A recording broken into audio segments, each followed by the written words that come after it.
Greetings, everybody. This is Wesley Pepper, and this is the Lexcia podcast. This is episode 121. And today we're actually talking poetry to Zama Madinana about his book 94. But before we get to that, a bunch of things. Firstly, big up to Mediocre. I'm not sure if I pronounced that correctly. Medioq for picking up the podcast and putting it on their platform. Much love to everybody. So if there's any new listeners from that platform, remember to smash that subscribe button at the bottom. Much love to that. I'm actually looking forward to this collaboration, and I will be tweeting and blogging about it soon, probably later today. I am doing a bunch of recordings today, but much love to be picked up for that. Also, remember the African Genius podcast that I do with Uncle Asal Kebalan. The playlist is on the page. You check that out. We're actually talking. We're talking to Dr. Max Taylor in our next episode, so look forward to that. That's going to be really dope. We spoke to him earlier on this year, and I think it's probably the biggest or most popular episode to date. So I'm definitely looking forward to that. And just the last thing on Gallery 360 Africa, I'm actually pretty excited because we're actually looking to test it with our network words. What is it? End of the month or beginning of next month, which is September, which is really cool. So the developers, they were just ironing out one or two smaller bugs, but it seems to be working now. And this is a design problem and small, there's a lot of paperwork, and we just anyway. But that's kind of one, and I'll be doing a bunch of episodes around that. So just before we get into our guest, remember to smash that like and subscribe button. Enough of all of that. My brother Zama, good morning. How are you, my king? Good morning, Wesley, and thank you for having me. Salute, man. Salute. So you were poet based in Johannesburg. We're talking today about your book 94. To any of the new listeners, I spoke to Zama, I think it was 2 years ago, with his book Water and Lights. And we spoke about both the processes, the content, and his marketing. And I see he definitely took it a notch up over here. There's a lot of stuff I want to get into about everything, really. So let's start at the beginning, my brother. Just give us like a what do they call it, a blurb about the book, what's it about, and we'll take it from there. All right. 94 is my full-length poetry collection. It was published about 2 months ago in June. We launched it here in Joburg. I'm very excited about this project, simply because it encompasses like a whole lot of themes, like hope, fears must fall, love, romance. And I also delve into complicated stuff like our history, social, political issues, because I believe that there are so many issues that still demand change, social injustice, there's still racial discrimination in this country, at school, at work.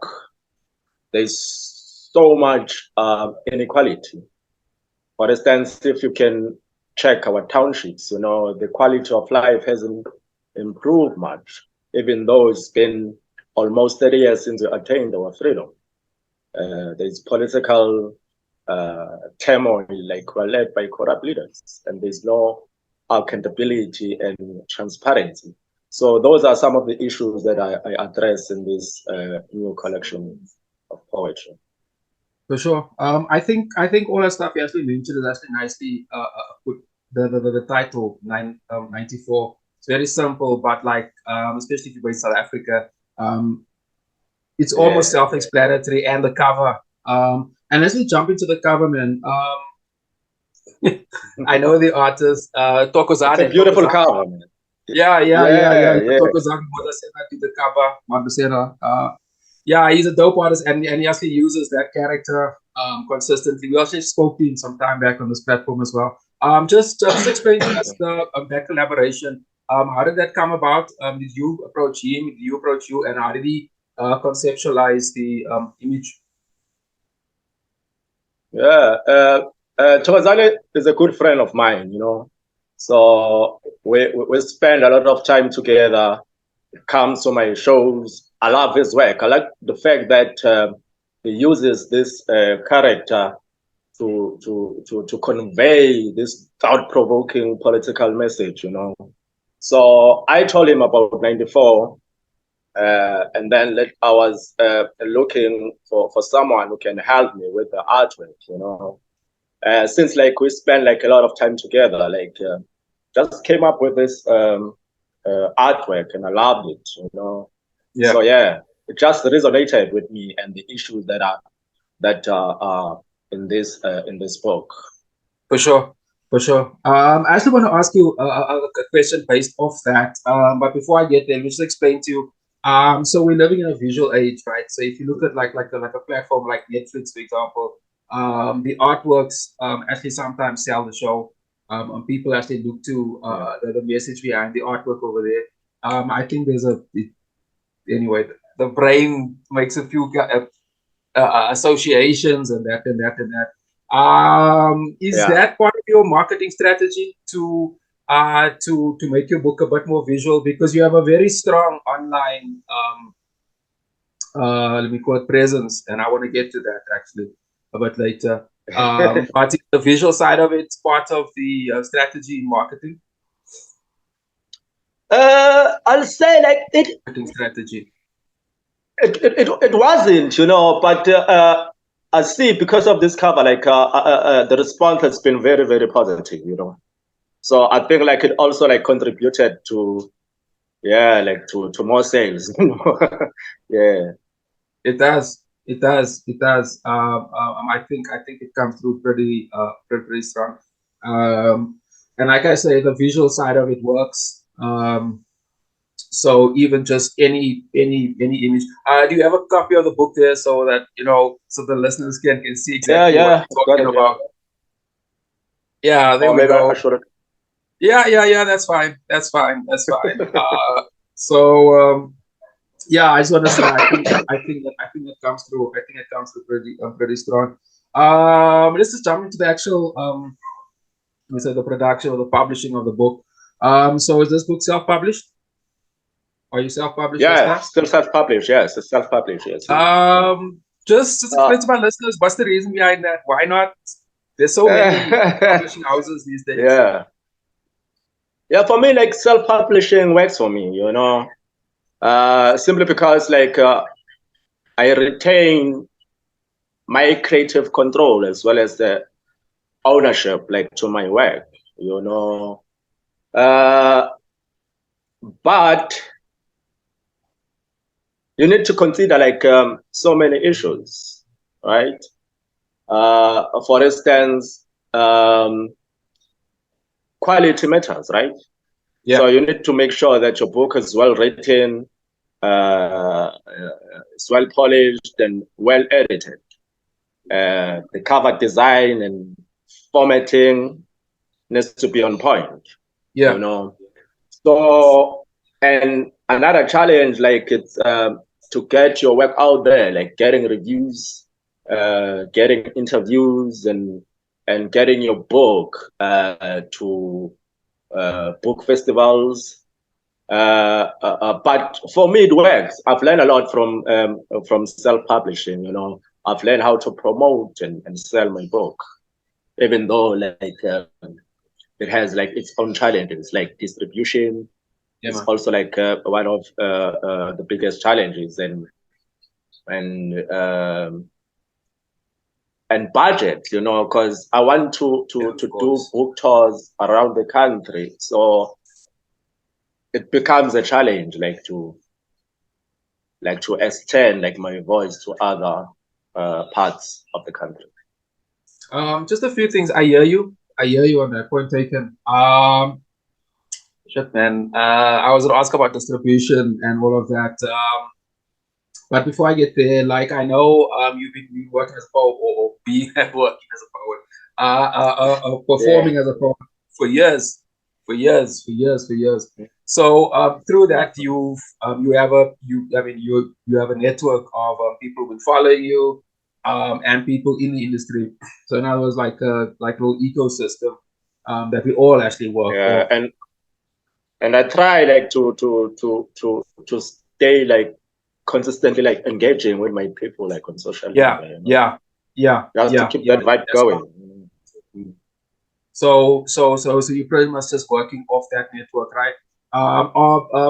Okay, no, I wanted to get to social media, but I hear you there. So, have you been approached, just to intersect? Have you been approached by any publishing house to collaborate or to work with you, just for interesting for No, no, intersect? no, no. Unfortunately, they haven't. I doubt I'll accept that offer. Yeah, I was gonna ask that as well. Unless if it's really, really a good offer, you know. Yeah, But I man. doubt, because yeah. Yeah, I get you. I get you. Actually, I totally get that.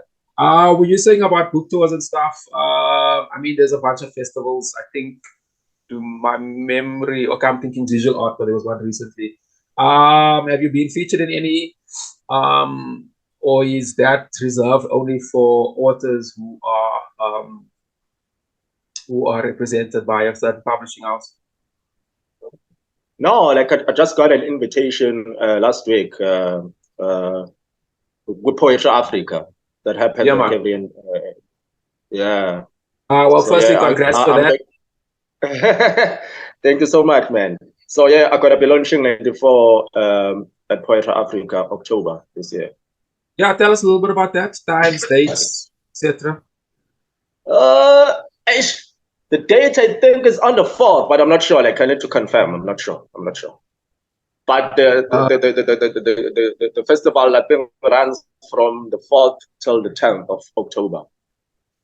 being that's in Durban, huh? But I'll post like on my socials once I've confirmed the date and the time. Sure. Yeah, no, much love to that. Just for my new listeners, Poetry Africa is like a really big deal in South Africa. And if you haven't been before, I highly suggest you do. It's pretty much it's the atmosphere, the poetry is actually outstanding. So much. I'm big up to that, my brother.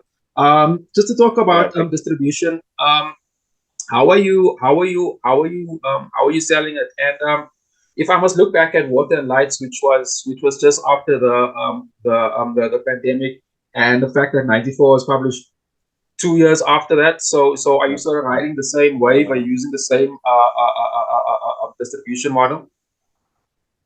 yeah. Like for instance, Water and Light like was available like in the bookstores, you know, like your Radical bookstore in Cape Town and Clark's bookstore here in Joburg. Um, it was available at Bridge Books and the Commune in Bramfontein. So with 94, like I haven't approached like any bookstore, you know, but yeah, very soon, like I'll start like, you know, like engaging with them, like to have it in their bookstores. Okay, interesting. And anything? Have you got any? Are you focusing on selling digitally, like on any platform, any streaming platform, or okay, yeah. Let me just start with it. So I some doubt, people man. buy the book like via Facebook or Instagram. Yeah, yeah. Like I do get like some orders like on Facebook and Instagram, and the response has been like very, very positive.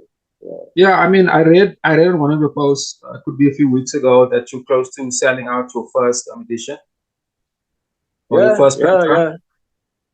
yeah. Yeah, no, big up, Like I think we've big sold up to that. over 170 copies, you know. That's impressive. So yeah, in just 2 months. So That's yeah, impressive. it's been amazing. Yeah. Nah, big up to that. And I also know that thing also has benefits if you have ownership of everything. Your profit margin is bigger. That's the one of the catch that people don't really get about working independently. If it works brilliantly. If it doesn't work, it Yeah, has challenges. So it's a risk I guess we all have yeah. to take. So just tell us about your because I see you taking photos of everybody. who bought your Yeah, copy. that buys my I book. love that. I love that. I love Yeah. that. And I'll tell you why. It sort of has it says that you're relatable, that you are physically Yeah. everywhere, which in 2023 is a really big Yeah. deal. Given that I do all my work virtually, not all Yeah. of it, most of it, but it has that human connection. And there's also the fashion. I don't know if that's intentional, but I see a lot of urban Zulu, which is really dope. I like that. Tell us a Yeah. little bit about that, the reason or the strategy behind the photos and so forth. That interaction, like to meet an author, like personally, for me, it's very important. It's unlike buying a book like from a bookstore. You can't even engage with the author. So Yeah. that's the strategy behind that, and get to autograph the book. Yeah, yeah. No, it works, man, and it's consistent because I've been picking it up for a little while now, and it feels like I'm almost at. Just another question on that. If you're saying that that your book is not physically distributed, where are people buying? So the people you've been seeing taking photos with, how are they buying, or where are they buying the book? All right, like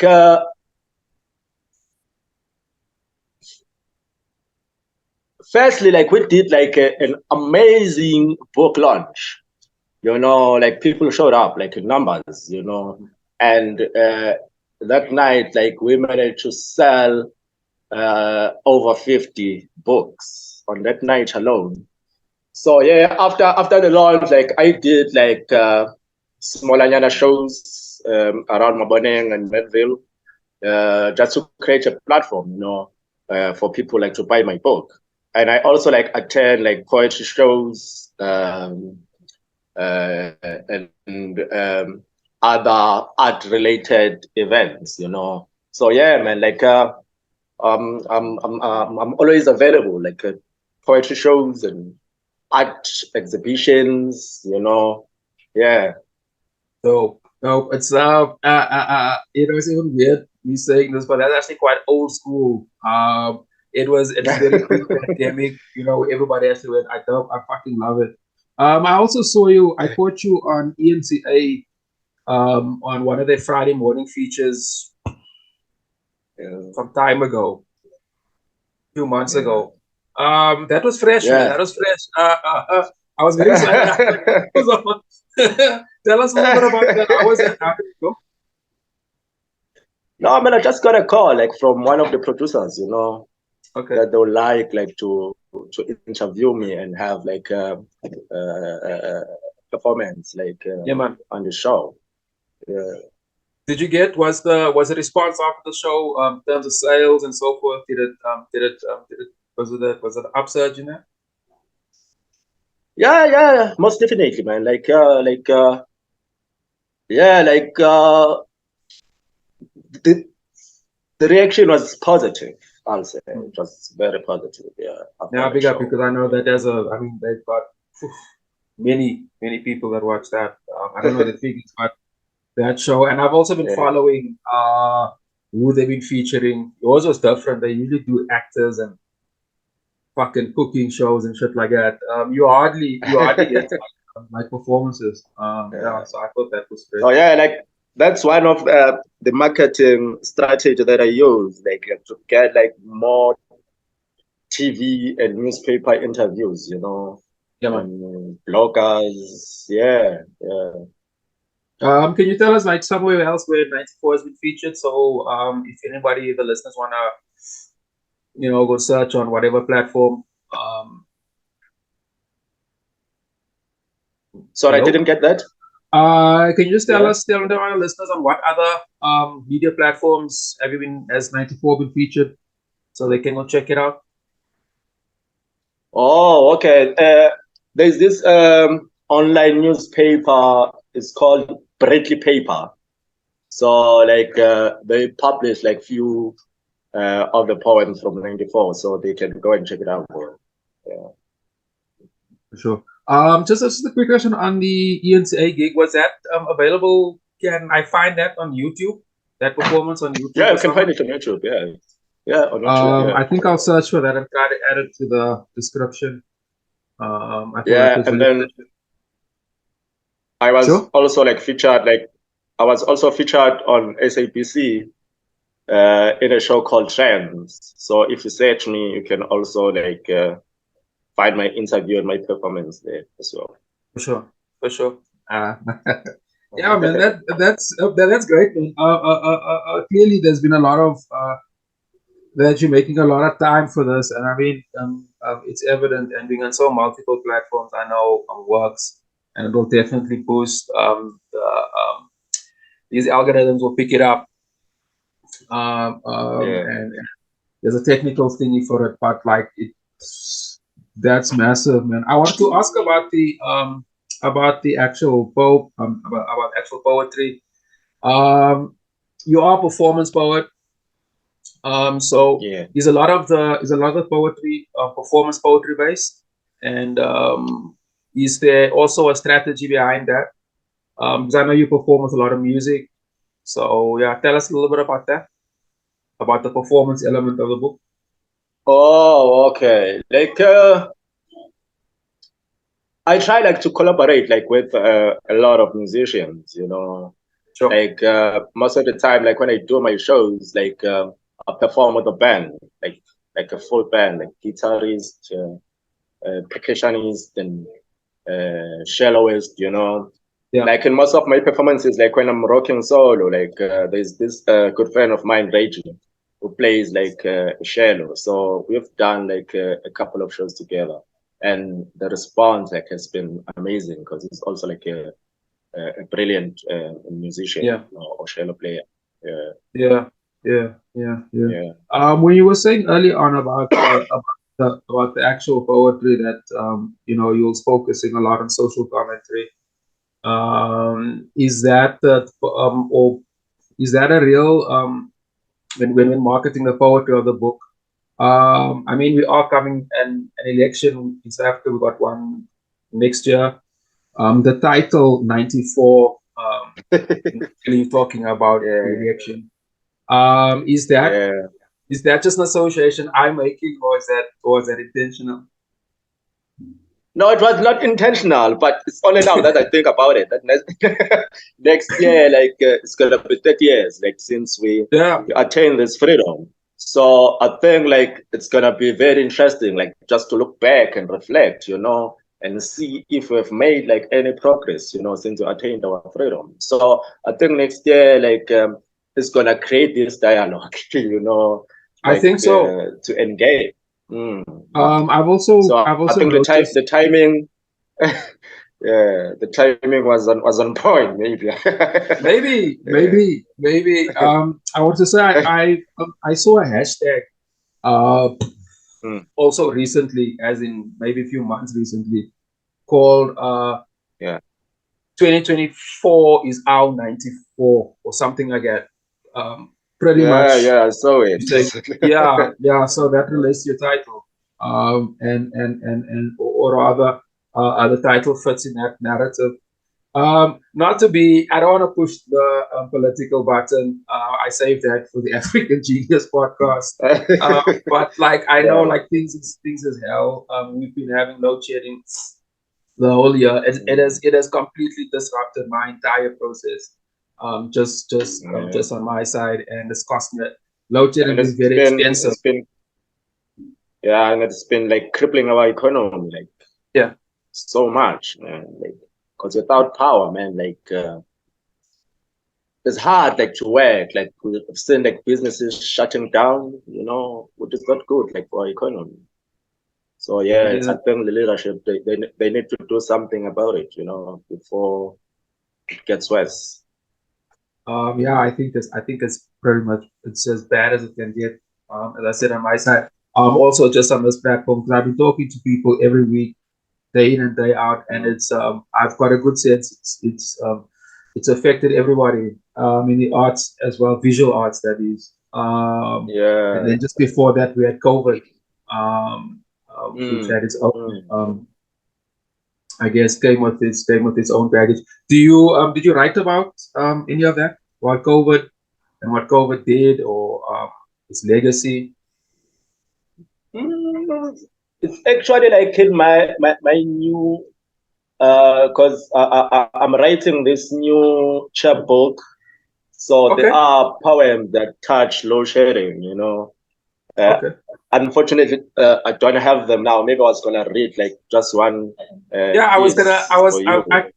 I kind of want to finish off But it's like a positive, is a positive piece, you know, that we need to be optimistic, like after COVID, you know, and try like to rebuild, you know, our hopes and yeah. Interesting. Interesting. Um, Zama, I kind of want to finish off with some of your poetry. Do you have anything any signatory piece from '94 you can share with us? Oh, okay.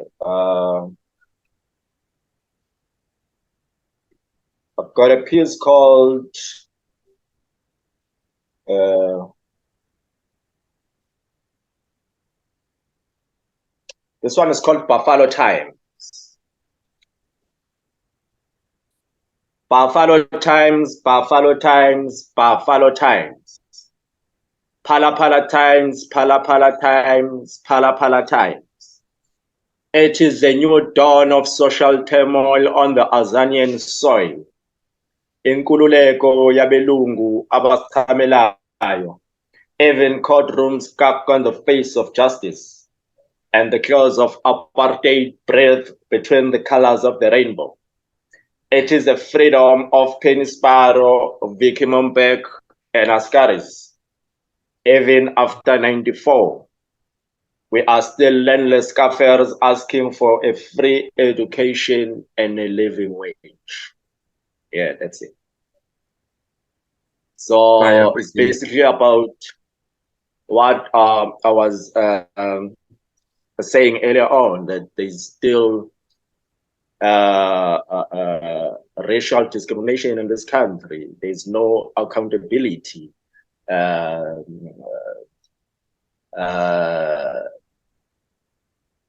no transparency, you know. So I'm trying to address those issues here, you know. Some of the leaders are found with foreign currency under mattress, you know, and then there's no accountability, you know. So those are some of the issues, man, that, yeah, we still need to address as a nation. For sure, man. I always love what Fela Kuti said, is that music is a weapon. I like to include art and poetry in that narrative as well. And I think '94 is definitely coming from that, say, from that ideology. My brother, thanks for being so prompt and to the point and being patient. Having set up this. To my listeners, like scheduling podcasting is a mission. It's a mission. There's always these thank you so much factors. For the opportunity. No, much love, my king. So I will publish for inviting me, man. Blessed, my king. I'll publish this coming Friday. I think it's September already. Yeah, but I'll September. Yeah. Shit. Winter's officially over. It's pretty cold, but I'm sitting. I don't know if it's exactly over. But yeah, man, blessed, my king, and thanks for coming through. Just to my listeners, you can catch Zama's book, or you can have access to that on any of the social media pages. Can you just give us social media handles, pages, etc.? Oh, okay. On Facebook, it's Zama Madinana, like this.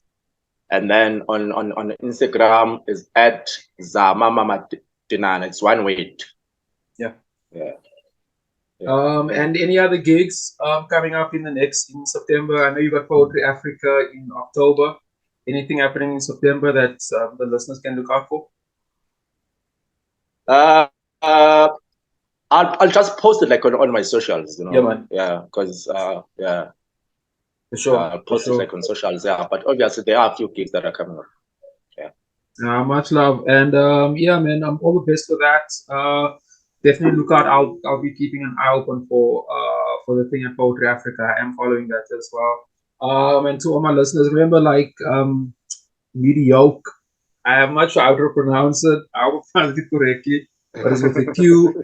Thanks for picking up this podcast. I hope there's new listeners listening to this episode as we speak. And if you are new, remember to smash that subscribe button and hit us with a comment. Let us know what you think of Zama's work. I will be chopping up this episode as shorts and putting it on all my platforms in the coming week. Until then, my brother, happy Sunday. Enjoy your day. Thank you so much, man. Enjoy it. Salute, my king. One love.